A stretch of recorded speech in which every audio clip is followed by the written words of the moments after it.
بسم الله الرحمن الرحيم نحمده ونصلي ونسلم على رسوله الكريم وعلى آله الطيبين وأصحابه الطاهرين أما بعد. حضرات گرامی، اس سے پہلے ہم یہ ذکر کر رہے تھے کہ جو حاکم وقت ہیں ان کے پاس طاقت ہوتی ہے، فوج ہوتی ہے، اور وہ اپنے باطل نظریے پر کھڑے ہو کر باقی لوگوں کو بھی گمراہ کرتے ہیں. جب ان کے سامنے سچائی آتی ہے تو وہ سچائی کو جھٹلاتے ہیں، جو ایک شیطانی روش ہے، اور اپنے آپ کو جو ہے زمینی خدا بنا لیتے ہیں، اور پھر مخلوق کے خدا کو ستاتے ہیں، اذیتیں دیتے ہیں، انہیں اپنا غلام ماتحت بنا لیتے ہیں، اپنی مرضی کے فیصلے ان پر مسلط کرتے ہیں، اور لوگ بیچارے خوف زدہ رہتے ہیں، سہمے رہتے ہیں. وہ سمجھتے ہیں کہ اگر ہم نے ان کے خلاف کوئی بات کر دی یا اپنا کوئی حق مانگ لیا تو پھر ہمیں زندہ نہیں رہنے دیں گے. لیکن اللہ تبارک و تعالیٰ کچھ ایسے افراد کا انتخاب کرتا ہے جو سامنے کھڑے ہو جاتے ہیں، اپنی جان کی پرواہ نہیں کرتے، اور اپنا جو حقیقی نظریہ ہے، جو نظریہ لوگوں کو غلامی سے نکالتا ہے، وہ نظریہ لے کر کے سامنے کھڑے ہوتے ہیں. پھر لوگ بھی ملتے چلے جاتے ہیں. ایک تو حاکم وقت، دوسرا یہ ہے کہ جن لوگوں کے پاس دولت آ جاتی ہے، مال آ جاتا ہے، تو مال و دولت کی وجہ سے جو ہے پورا ایک نیٹ ورک ان کا بن جاتا ہے، کئی لوگ ان کے ساتھ جڑ جاتے ہیں، اور وہ بھی ظلم و زیادتی پر اتر آتے ہیں، اور وہ بھی یہ سمجھتے ہیں کہ یہ سب کچھ ہمارا اپنا ذاتی ہے، ہم نے اپنی صلاحیت سے، محنت سے جو ہے کمایا ہے، لہذا ہم بھی اس زمین کے خدا ہیں. اور جب ان کے سامنے سچائی رکھی جائے تو اس کا وہ انکار کرتے ہیں اور اسے اہمیت نہیں دیتے. لیکن انسانوں کو یہ معلوم نہیں ہے کہ یہ زمین اللہ کی ہے، تو نظام بھی اسی کا چلے گا. حقیقی حکمران جو ہے وہ تو اللہ ہے. اگر تمہارے پاس حکومت ہے تو تم بطور جانشین یا قائم مقام کے ہو، نائب کے ہو، تم نے فیصلے اللہ کے حکم کے مطابق کرنے ہیں، اور مخلوق کے خدا پر رحم کرنا ہے. جس طرح اللہ اپنے بندوں پر مہربان ہے، رحم فرماتا ہے، چاہے اس کے بندے اللہ کی نافرمانی بھی کریں تب بھی جو اللہ تعالیٰ ان پر عذاب مسلط نہیں فرماتا، ناراض نہیں ہوتا، بلکہ یہی کہتا ہے کہ توبہ کر لیں، اللہ کی بارگاہ میں توبہ کر لیں تو اللہ تعالیٰ معاف کر دیتا ہے.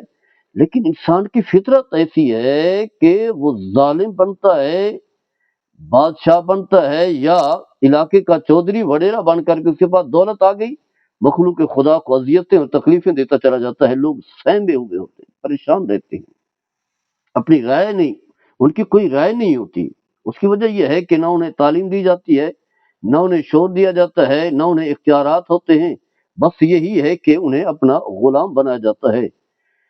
تو قارون کا تذکرہ اللہ تبارک و تعالیٰ نے قرآن کریم میں کیا ہے. اس کے پاس بھی بڑی دولت تھی، تو فرمایا کہ ان قارون کان من قوم موسیٰ فبغى علیہم، بے شک قارون بھی موسیٰ علیہ السلام کی قوم میں سے تھا، اور کہتے ہیں کہ تورات کا بڑا عالم بھی تھا، خوبصورت بھی تھا. لیکن پہلے تو ٹھیک تھا، اچھا تھا، لیکن جب اس کے پاس دولت آئی تو پھر فرمایا فبغى علیہم، وہاں کے رہنے والے لوگوں پر جو ہے ظلم و زیادتی کیا کرتا تھا، مظالم ڈھایا کرتا تھا. یہی اپنی سربلندی کے لیے، اپنے آپ کو بڑا جو ہے شو کرنے کے لیے. تو فرمایا وَآتَيْنَا مِنَ الْكُنُوزِ مَا إِنَّ مَفَاتِحَهُ لَتَنُوءُ بِالْعُصْبَةِ الْقُوَّةِ. اللہ تعالیٰ فرماتا ہے کہ ہم نے انہیں مال دی، دولت دی، خزانے عطا فرمائے جس کی کنجیاں ایک طاقتور جماعت پر بھی بھاری ہوتی تھی. یعنی کئی اونٹ جو ہے صرف چابیوں کو اٹھایا کرتے تھے، وہ چابیاں جن سے خزانے کھولے جاتے تھے، اتنا دولت تھی. تو اذ قال له قوم لا تفرح ان اللہ لا يحب الفرحین، برادری میں سے، کیونکہ وہاں مسلمان بھی رہتے تھے، یعنی مومن اہل ایمان حضرت موسیٰ علیہ السلام پر ایمان رکھتے تھے، ہارون علیہ السلام پر، اللہ پر ایمان رکھتے تھے. تو انہوں نے اسے سمجھایا کہ تمہارے پاس یہ جو دولت آئی ہے یہ اللہ کی دی ہوئی نعمت ہے، اس دولت کی وجہ سے کیوں مخلوق خدا کو ستاتے ہو، اذیت دیتے ہو، کیوں تکبر کرتے ہو، اتراتے کیوں ہو؟ مال و دولت کوئی برتری کا ذریعہ نہیں ہے، بلکہ یہ تو اللہ تعالیٰ کی طرف سے ملنے والی نعمتیں ہیں، انسان کو چاہیے کہ جھکتا چلا جائے۔ تو کہا کہ لا تفرح، اترائے نہیں، تکبر نہ کریں، کیونکہ اللہ تعالیٰ جو ہے اترانے والوں کو، تکبر کرنے والوں کو، غرور کرنے والوں کو اللہ تعالیٰ پسند نہیں فرماتا۔ اور پھر ساتھ آگے یہ بھی سمجھایا کہ یہ دنیا جو ہے ایک عارضی چیز ہے، بڑے بڑے لوگ آئے جن کے پاس دولت تھی، مال تھا، بڑے بڑے عہدے تھے، اس دنیا سے چلے گئے تو سب کچھ یہاں رہ گیا۔ کامیاب وہ ہے جو دنیا میں رہ کر کے آخرت کے لیے محنت کرتا ہے۔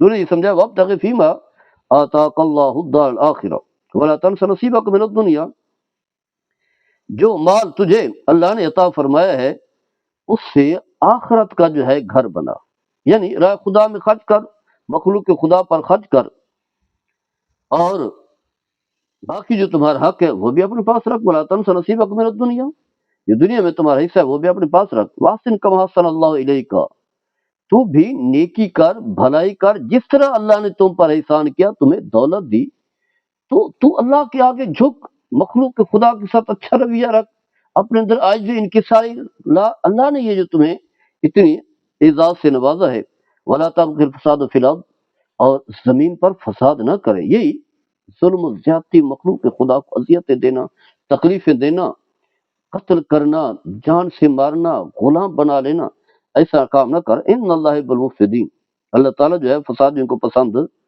نہیں فرماتا۔ تو اس کے ذہن میں شیطان سوار ہو چکا تھا۔ اب دولت جو ہے اس کی اخروی کامیابی کا ذریعہ بننے کی بجائے اسے ایک فطرے میں مبتلا کر دیا۔ اس نے سمجھا کہ میں ہی سب کچھ ہوں، میں نے شاید ہمیشہ رہنا ہے، اور یہ کیا مجھے سمجھا رہے ہیں، اور یہ جو کہہ رہے ہیں کہ اللہ نے تم پر احسان کیا، اللہ نے تمہیں دولت دی ہے، تو کہنے لگا کہ نہیں، ان موتی تو علی علم عندی، یہ جو میرے پاس علم ہے، یہ اسی کی وجہ سے جو ہے میرے اپنی صلاحیت ہے، ذہنی صلاحیت ہے، اس کی وجہ سے جو ہے میں نے یہ مال حاصل کیا ہے۔ تو اسے بتایا گیا کہ اولم یعلم ان اللہ قد اہلک من قبل من القرون من هو اشد منه قوۃ واکثر جمع، کیا اسے معلوم نہیں ہے، اسے اور جو بھی اسی راہ پر چلتا ہے اسے یہ معلوم نہیں ہے کہ بے شک اللہ نے اس سے پہلے بڑی بڑی قومیں ہلاک کر دیں جو طاقت کے اعتبار سے بڑی طاقت والی تھی، اور ان کے پاس جو ہے اس سے بھی زیادہ مال و دولت تھی۔ اور پھر جب اللہ تعالیٰ کسی کو ہلاک کرتا ہے تو فرمایا ولا یسأل عن ذنوب المجرمون، فرمایا مجرموں سے ان کے گناہوں کے بارے میں پھر نہیں پوچھا جاتا۔ تو پھر کیسے جو ہے وہ اترا کر چلتا تھا، ایسے اپنے اندر تکبر کیسے لاتا تھا، اور مخلوق کے خدا کو کیسے اپنا غلام سمجھتا تھا، اس کا تذکرہ ہم آگے چل کر کریں گے۔ اللہ تعالیٰ ہم سب کو عمل کرنے کی توفیق عطا فرمائے۔ وما علینا البلاغ۔